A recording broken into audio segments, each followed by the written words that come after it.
Assalamualaikum warahmatullahi wabarakatuh. Innal hamdalillah nahmaduhu wa nasta'inuhu wa nastaghfiruh wa na'udzu billahi min shururi anfusina wa min sayyiati a'malina. Man yahdihillahu fala mudilla lahu wa man yudlil fala hadiya lahu. Asyhadu an la ilaha illallah wahdahu la syarika lahu wa asyhadu anna Muhammadan 'abduhu wa rasuluh. Qala Allah ta'ala fi kitabihil karim, Ya ayyuhalladzina amanu taqullaha haqqa tuqatih wa la tamutunna illa wa antum muslimun, amma ba'd. Kita lanjutkan hadis 1109. Hadis yang diriwayatkan Imam Abu Daud, At-Tirmidzi, Ad-Dulabi dalam kitab Al-Kuna wal Asma, dari jalan Abu Ghifar. Ia berkata, haddatsana Abu Tamimah Al-Hujaimi, dari Abu Jurai Jabir bin Sulaim. Ia berkata, ra'aitu rajulan yasdurun nas an ra'yihi la yaqulu syai'an illa sadaru anhu. Aku melihat ada seorang laki-laki di mana orang-orang mengikuti pendapatnya. Tidak ada yang ia ucapkan kecuali mereka mengikutinya. Qultu, lalu aku bertanya, man hadza, siapa orang ini? Qalu Rasulullah sallallahu alaihi wasallam. Mereka berkata, itu Rasulullah sallallahu alaihi wasallam. Qultu alaikas salam ya Rasulullah, marratain. Lalu aku mengucapkan kepada Rasulullah, alaikas salam ya Rasulullah, 2 kali. Qal, maka Rasulullah SAW bersabda, la taqul alaikas salam, jangan kamu ucapkan alaikas salam. Fa inna alaikas salam tahiyatul mauta, karena alaikas salam itu tahiyatnya mayat. Ya, maksudnya kata para ulama, orang-orang Arab biasa mereka memulai salam untuk mayat itu dengan mengucapkan alaikas salam. Sementara yang dianjurkan oleh Rasulullah apa? Assalamualaikum atau assalamu alaika, ya, atau salamun alaik boleh. Tapi kalau kita menjawab kepada orang, kalau ada orang mengucapkan assalamualaikum, kita jawab waalaikumsalam, enggak masalah. Qul assalamu alaik, tapi ucapkan assalamu alaika. Qala qultu, lalu aku berkata, anta Rasulullah, engkau adalah utusan Allah? Qal, beliau menjawab, ana Rasulullah alladzi idza asabaka dhurrun wa da'awtahu kashafahu 'ank wa in asabaka 'amu sanatin fada'awtahu ambataha lak wa idza kunta bi ardin qafra aw falatin fadallat rahilatuka fada'awtahu raddaha 'alaik. Kata Rasulullah, aku adalah utusan Allah yang apabila kamu ditimpa bencana lalu kamu berdoa kepadanya, niscaya Allah akan menghilangkan ya dari kamu. Dan apabila kamu ditimpa musim kekeringan lalu kamu berdoa kepada Allah, niscaya Allah akan tumbuhkan pepohonan untukmu.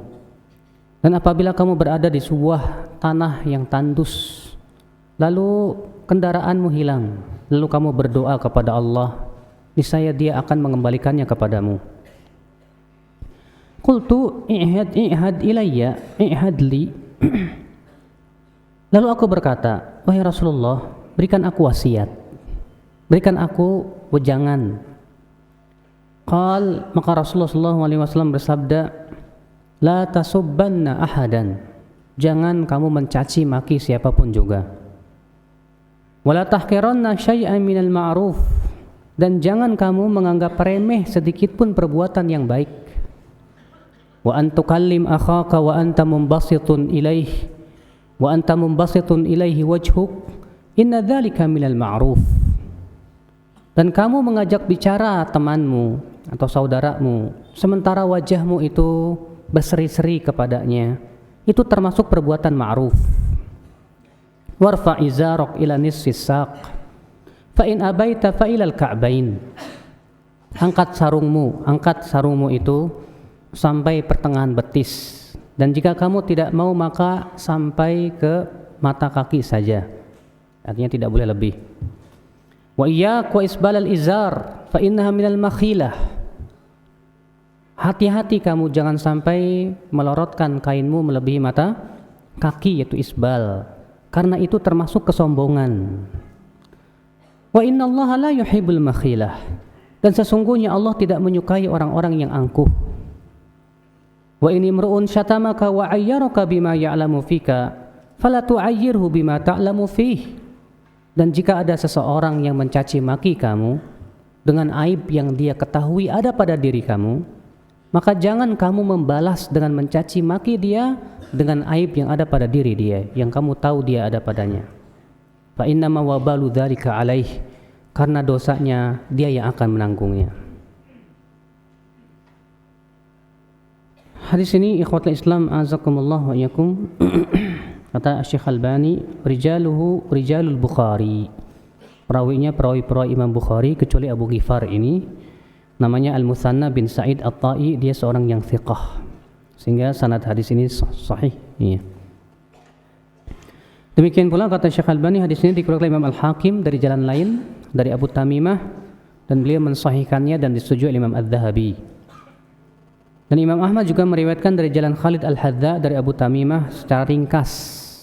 Ya. Dan juga hadis ini mempunyai jalan yang lain dikeluarkan oleh Ad-Dulabi dari jalan Ziyad Al-Jassas dari Muhammad bin Sirin. Ia berkata, haddatsana Jabir bin Sulaiman Al-Hujaimi Abu Jurai.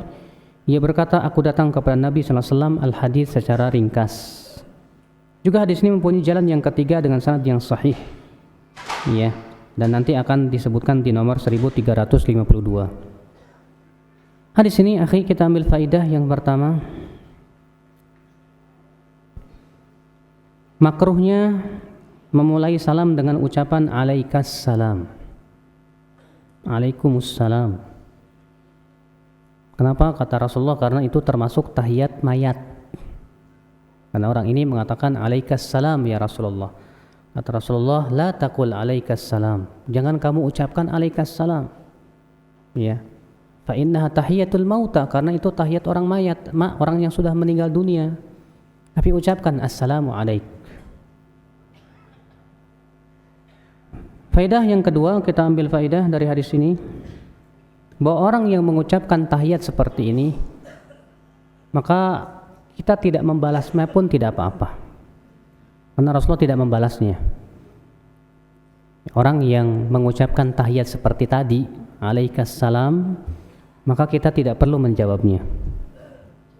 Kenapa? Karena Rasulullah SAW tidak menjawabnya.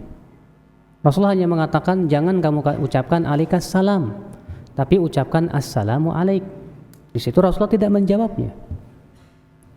Ya, maka dari itu kalau antum ada orang berkata kepada antum alaikas salam, jangan dijawab. Sama aja dia mengatakan ente udah mati gitu. Ya, tahiyatnya mauta. Hadis ini juga kita ambil faidah yang ketiga, ya akhul Islam azakumullah wa iyyakum. Disyariatkannya meminta wasiat kepada orang-orang yang saleh, kepada alim ulama. Ya, jangan nasihat. Di mana orang ini datang kepada Rasulullah dan meminta nasihat kepada Rasulullah, jangan. Dan tentunya kita yang dimintai nasihat, Pak, jangan pelit. Karena kata Rasulullah, hak muslim atas muslim 6. Di antaranya, wa idzastan sohaka fansahhu. Apabila dia minta nasihat kepada kamu, berikan nasihat. Walaupun hanya sebatas kita mengucapkan bertakwalah kepada Allah, udah selesai. Ya, toh itu juga nasihat, ya. Hadis ini juga menunjukkan, ya akhul Islam, adab-adab yang agung, di mana Rasulullah SAW memberikan di sini nasihat-nasihat yang bagus sekali. Apa itu? Yang pertama, jangan mencaci maki siapapun juga. Siapapun jangan dicaci maki. Walaupun orang tersebut mencaci maki kita, jangan.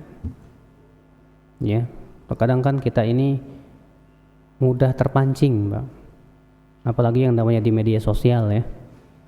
Yang namanya di media sosial itu sering terjadi perdebatan, debat. Kemudian orang yang berdebat dengan kita mengucapkan kata-kata apa? Kotor. Terpancing emosi kita.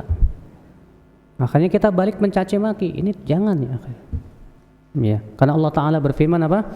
Wa idza khatabahumul jahiluna qalu salama. Dan apabila orang-orang jahil, orang-orang bodoh itu mengajak bicara kamu ya dengan kata-kata yang tidak baik, qalu salama, mereka mengucapkan kata-kata yang baik. Adab yang kedua, apa yang Rasulullah sampaikan di sini, jangan menganggap remeh perbuatan ma'ruf sedikit pun juga. Kata Rasulullah, la tahqiranna minal ma'rufi syai'an. Jangan kamu anggap remeh perbuatan ma'ruf sedikit pun juga, jangan. Berapa banyak ya akhi perbuatan yang sedikit tapi ternyata di mata Allah besar. Berapa banyak perbuatan yang kita anggap remeh ternyata di mata Allah apa? Besar. Contoh misalnya kata Rasulullah apa? Idza anfaqa rajul bi adli tamratin min kasbin tayyibin taqabbalallahu bi yaminihi fayurabbiha kama yurabbi ahadukum faluwah hatta tasira mithlal jabal. Apabila seseorang berinfak dengan sebutir kurma, bayangkan sebutir kurma apa? Dari usaha yang halal, maka Allah akan terima dengan tangan kanannya. Lalu Allah kembang biakan sehingga menjadi sebesar gunung, bayangkan, Masya Allah. Siapa di antara antum yang pernah berinfak dengan sebutir kurma? Saya yakin mungkin orang miskin pun gak bakal mau terima sebutir kurma, kecil. Tapi karena ia lakukan itu dengan keikhlasan dari usaha yang halal, Allah tidak melihat dari sisi kuantitasnya, Pak, tapi dari sisi keimanan dan ketakwaan dia kepada Allah Subhanahu wa ta'ala. Makanya ucapan yang sedikit, walaupun kita hanya tersenyum kepada saudara, kita terkadang banyak menganggap remeh masalah senyum. Tersenyum itu sendiri sudah kebaikan ya. Kata Rasulullah, tabassum fi wajhi akhika shadaqah. Tersenyum di wajah saudaramu itu apa? Shadaqah. Jangan kita anggap remeh. Ya. Kata Rasulullah, ittaqullah walau bisyiqqi tamrah. Bertakwalah kalian kepada Allah. Ittaqun nar. Pelihara diri kalian dari api neraka walaupun berinfak dengan setengahnya kurma. Setengahnya kurma, Masya Allah. Dan juga ingat ya akhi, ya, kita pun jangan menganggap remeh perbuatan buruk sekecil apapun. Kata Rasulullah, innal abda la yatakallam bi kalimatin min sakhatillah ma yulqi biha balan yahwi bihi fi nari jahannam 70 kharifa. Seorang hamba ada yang mengucapkan kata-kata yang dimurkai oleh Allah dan dianggap remeh, kata Rasulullah. Dianggap apa? Remeh. Ternyata gara-gara ucapan itu Allah masukkan ke dalam api neraka sejauh 70 tahun. Bayangkan, gara-gara satu ucapan yang dianggap remeh. Makanya ya akhi, azakumullah, Rasulullah mengatakan jangan kamu menganggap remeh perbuatan baik sedikit pun juga. Jangan. Iya. Kata Rasulullah, dan kamu mengajak bicara saudaramu sementara wajah kamu berseri-seri kepadanya, itu termasuk perbuatan ma'ruf. Artinya perkara ini banyak orang menganggap remeh. Ya, kalau kita sedang bicara sama teman dalam keadaan wajah kita berseri-seri, menyenangkan. Ya, terkadang kan sebagian orang, Pak, ada yang jaim, tahu jaim? Jaga image. Ya. Apa kalau ngomong sama orang wajahnya itu diseriusin. Biar apa? Biar kereng. Biar orang menghormati dirinya, biar orang segan pada dirinya. Bukan seperti itu caranya, akhi. Justru kalau wajah kita itu cemberut di depan orang, orang tuh semakin gak suka kepada kita. Tapi ketika wajah kita berseri-seri, ya tersenyum, insya Allah. Makanya Rasulullah SAW berseri-seri. Bahkan terkadang, ya, sebagaimana pernah saya sampaikan, Rasulullah SAW lebih tersenyum kepada orang yang melakukan akhlak yang buruk ataupun perbuatan maksiat dibanding kepada orang yang soleh.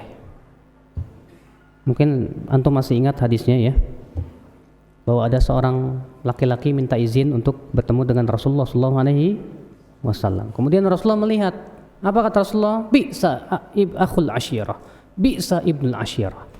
Itu seburuk-buruknya teman. Karena akhlaknya yang buruk dia itu. Kemudian orang ini datang ke Rasulullah. Ketika ia berada di hadapan Rasulullah, Rasulullah SAW apa? tersenyum. Setelah itu orang itu pergi. Datang orang kedua, kali ini orang soleh. Dia minta izin mau ketemu Rasulullah. Ketika Rasulullah melihat dari kejauhan, Rasulullah mengatakan, ya ni'ma ibnul ashirah, ni'ma akhul ashirah. Itu orang sebaik-baiknya teman, akhlaknya luar biasa. Ketika bertemu Rasulullah biasa saja, ya nggak tersenyum, biasa saja ke dia. Sehingga akhirnya Aisyah merasa heran kepada Rasulullah SAW. Ternyata Rasulullah SAW memberikan alasannya apa? Ya, kata Rasulullah, ya Aisyah, ya, inna asyaddan nasi adzaban yaumal qiyamah man wada'ahun nas itiqa'a syarrih. Wahai Aisyah, sesungguhnya di antara orang yang paling keras siksanya pada hari kiamat, yaitu orang yang dijauhi manusia karena takut dari apa? Keburukan akhlaknya. Terkadang Pak, karena lisan kita yang suka apa? Nyakitin gitu kan. Mungkin kita kalau ngomong nyakitin apa sih, nyelekit gitu loh ke hati orang tuh. Akhirnya orang-orang malas bergaul dengan kita gara-gara itu. Berarti kita termasuk hadis tersebut. Iya. Orang-orang yang termasuk yang paling keras siksanya pada hari kiamat. Na'udzubillah. Nasallallahu as-salamata wal afiyah. Kemudian adab selanjutnya yang Rasul ajarkan dalam hadis ini apa? Kata Rasulullah, warfa izaraka ila nisfis saq. Angkat kainmu sampai pertengahan betis. Fa in abait, kalau kamu tidak mau, maka sampai apa? Sampai ke mata kaki. Iya. Dan jauhi oleh kamu isbalul izar. Apa itu isbalul izar? Itu memakai sarung atau kain melebihi mata kaki, karena itu termasuk keangkuhan, kesombongan.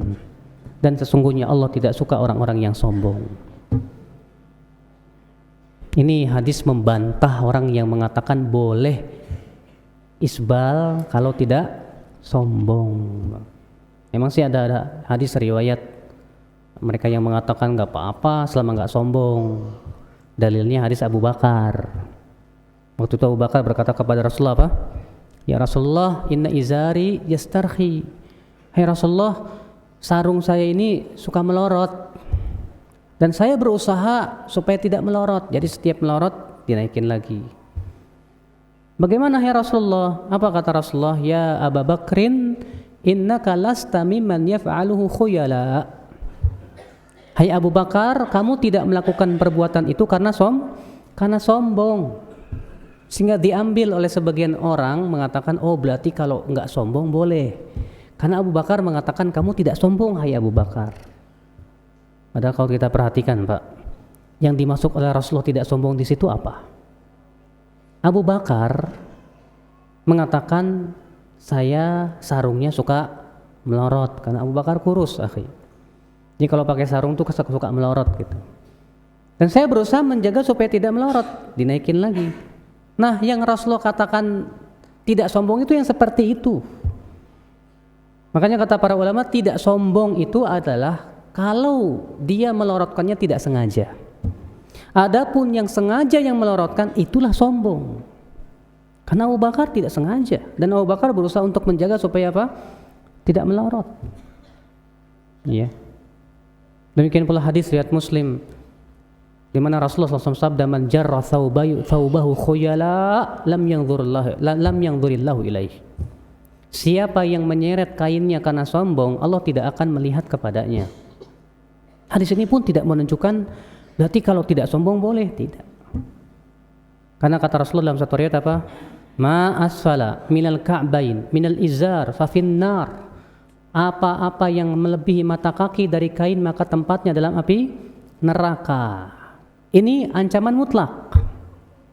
Dalam hadis tadi, siapa yang menarik kainnya karena sombong, Allah tidak akan melihat kepadanya. Lihat Pak, hukumnya dan sebabnya berbeda.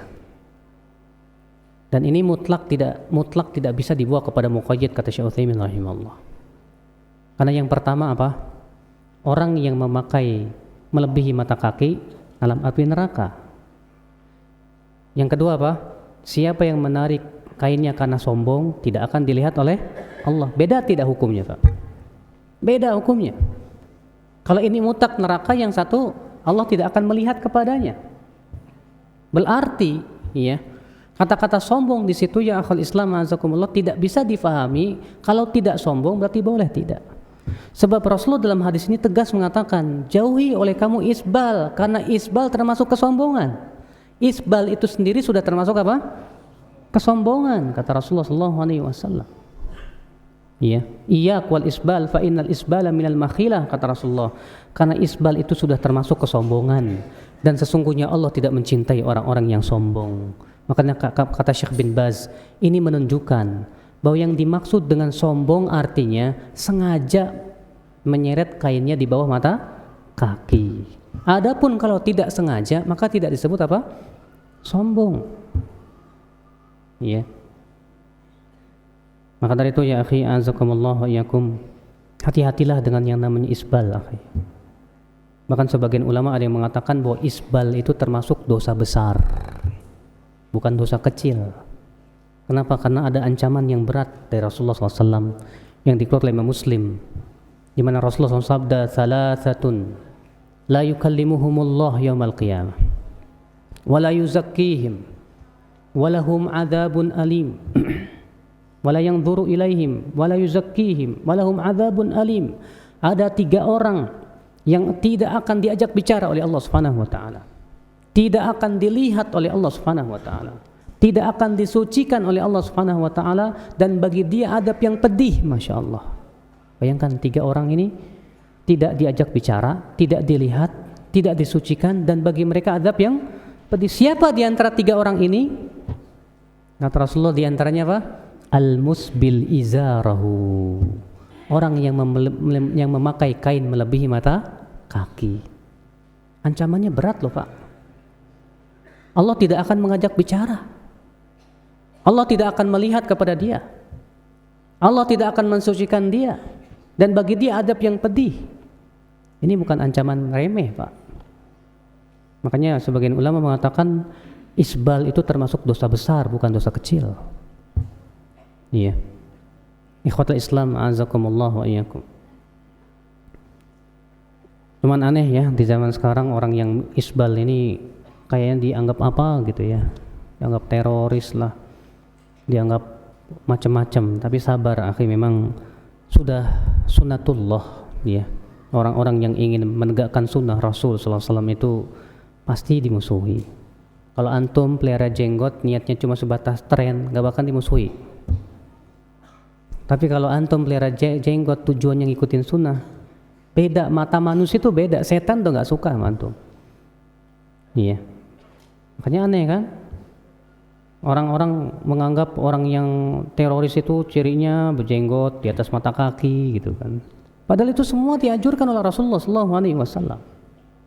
Subhanallah, ikhwatul Islam, azakumullah. Adab selanjutnya yang Rasulullah SAW ajarkan di hadis ini apa? Bila ada seseorang, kata Rasulullah, wa ini mru'un syatamaka wa ayyaraka bima ya'lamu fika fala tu'ayyirhu bima ta'lamu fih. Apabila ada orang yang mencaci maki kamu, menjelek-jelekan kamu dengan aib yang dia tahu ada pada diri kamu, jangan kamu balas dengan cara kembali kamu menjelek-jelekan dia dengan aib yang kita tahu ada pada dia. Karena kita terkadang akhi, ketika kita dijelek-jelekan orang dan memang aibnya ada pada diri kita, itu yang membuat kita apa? Mencari-cari aib dia. Ya, misalnya kita mendengar si fulan menjelek-jelekan kita, kita langsung mengatakan, ah si fulan juga tuh orangnya begitu. Akhirnya apa? Sama-sama setannya, Pak. Kata Rasulullah, fa innama wabalu dzalika alaih. Karena dosanya dia yang akan menanggung, biarin aja yang bawa dosa. Subhanallah ya akhal Islam azakumullah. Adab ini akhi yang harus kita selalu pelihara. Hatta antum di internet, dialog dengan siapapun yang mengungkit-ungkit aib kita. Siapa sih di antara kita, di antara manusia yang tidak punya aib? Wallahi ya akhi, Kalau antum sengaja mencari-cari aib anak, antum pasti mendapatkannya. Sehebat apapun kita menyembunyikan aib, tetap saja tercium sama orang. Pasti yang namanya manusia tidak lepas dari apa? Aib. Tapi kalau ternyata ada orang yang sengaja membongkar aib kita, nggak usah khawatir. Kenapa? Karena Allah lebih mampu untuk membongkar aib dia. Makanya kata Rasulullah SAW, "Ila tattabi'u auratil muslimin, fa innahu man tatabba'a auratahum, tatabba'a Allahu auratah. Faman tatabba'a Allahu auratah, yafdahuhu walau fi jawfi baitih." Jangan kamu mencari-cari kesalahan kaum muslimin. Karena siapa yang mencari-cari kesalahan mereka, Allah akan cari-cari kesalahan dia. Dan siapa yang Allah cari-cari kesalahannya, Allah akan tampakkan kepada manusia walaupun ia melakukan kesalahan tersebut di dalam rumahnya sendiri. Mudah bagi Allah Subhanahu wa taala, ya akhal Islam, azakumullah wa iyyakum. Baik, kita lanjutkan hadis 1110.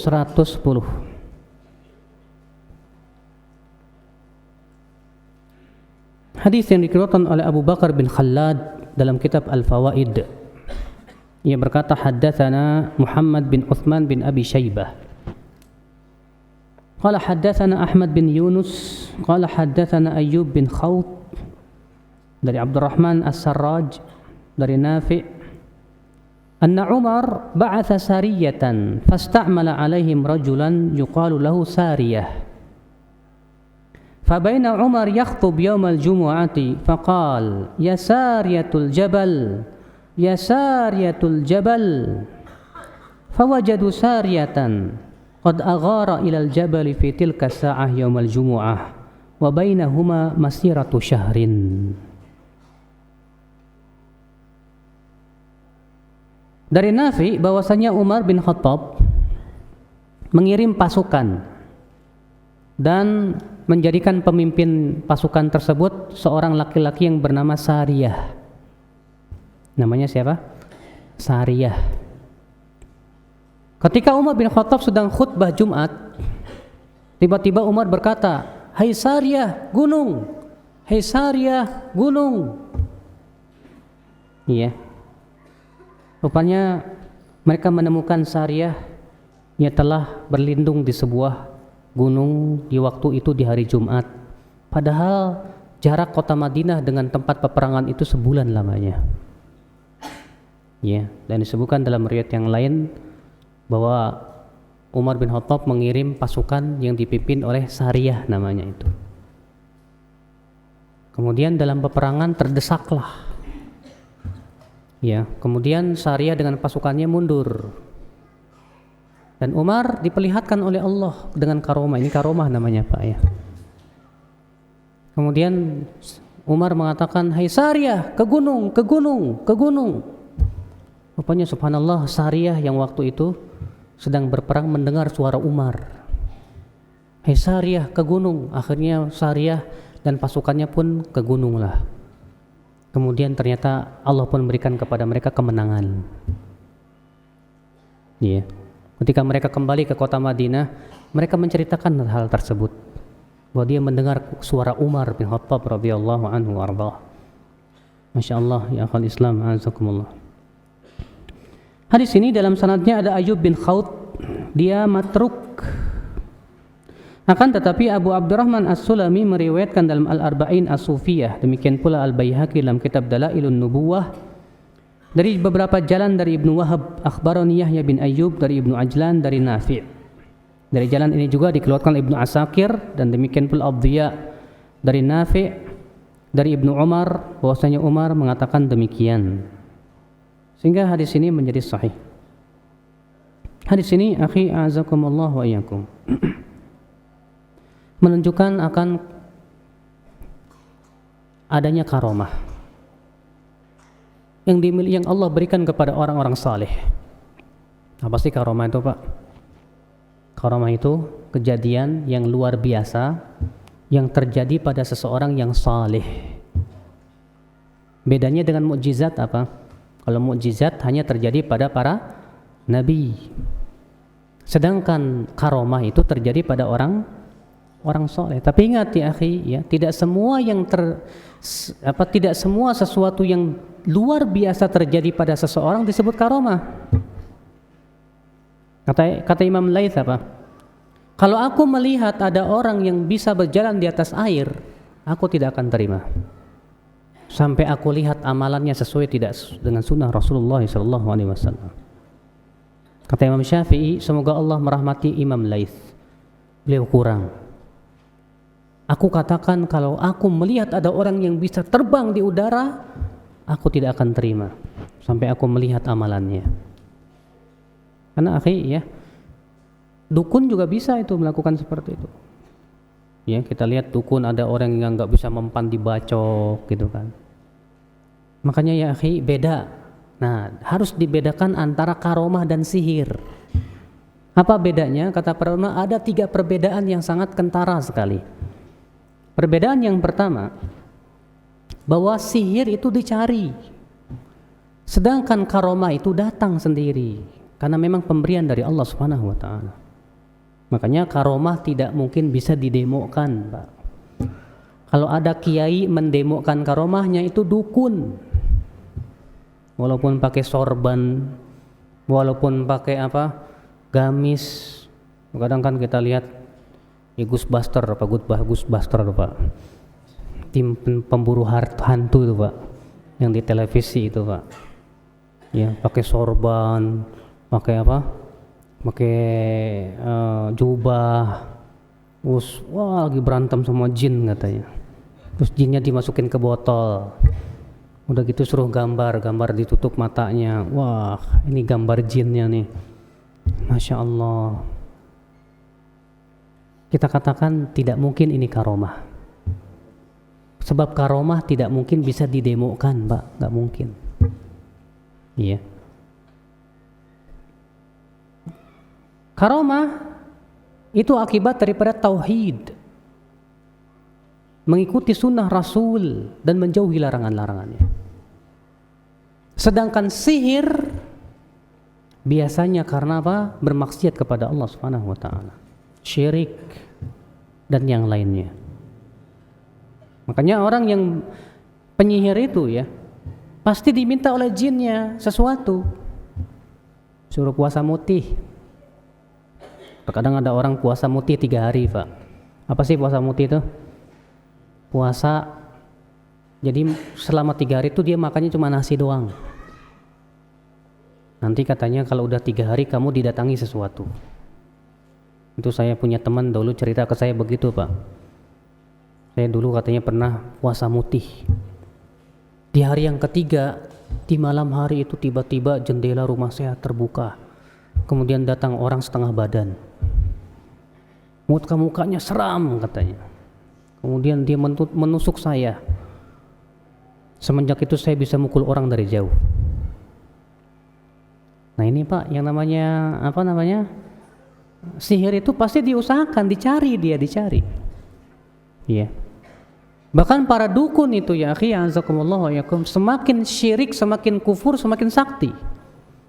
Bahkan di antara dukun itu supaya mendapatkan kesaktian yang paling tinggi, mereka menjadikan Al-Quran sebagai alas ketika buang air. Ya kufur, na'udzubillah, sallallahu salamata wal afiyah. Kemudian perbedaan yang ketiga apa? Bahwa sihir bisa digagalkan dengan zikir, sedangkan karomah tidak bisa digagalkan oleh apapun juga.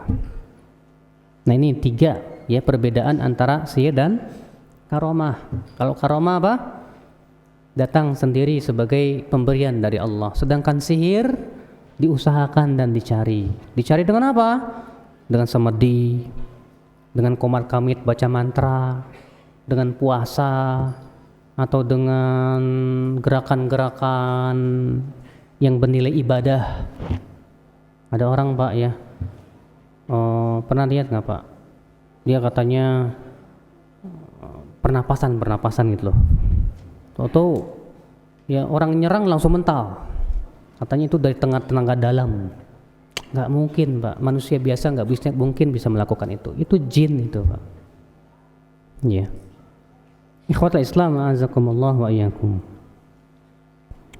Kemudian yang perbedaan yang kedua apa? Bahwa karamah karena akibat daripada tauhid dan mengikuti sunnah Rasul sallallahu alaihi wasallam dan menjauhi larangan-larangannya. Sedangkan sedangkan sihir apa? Akibat daripada maksiat, bid'ah. Demikian pula syirik. Yang ketiga apa? Karamah tidak bisa dibatalkan oleh apapun juga. Sedangkan sihir bisa dibatalkan dengan zikir kepada Allah Subhanahu wa taala. Iya. Hadis ini juga ya akhi, kita ambil faidah yang kedua, keutamaan Umar bin Khattab radhiyallahu anhu ardah. Dan tidak aneh bagi Umar. Kata Rasulullah, "Lau kana ba'di mulhaman lakana Umar bin Khattab." Kalaulah setelahku ada orang yang diberikan oleh Allah ilham, niscaya dia adalah Umar bin Khattab radhiyallahu anhu ardah.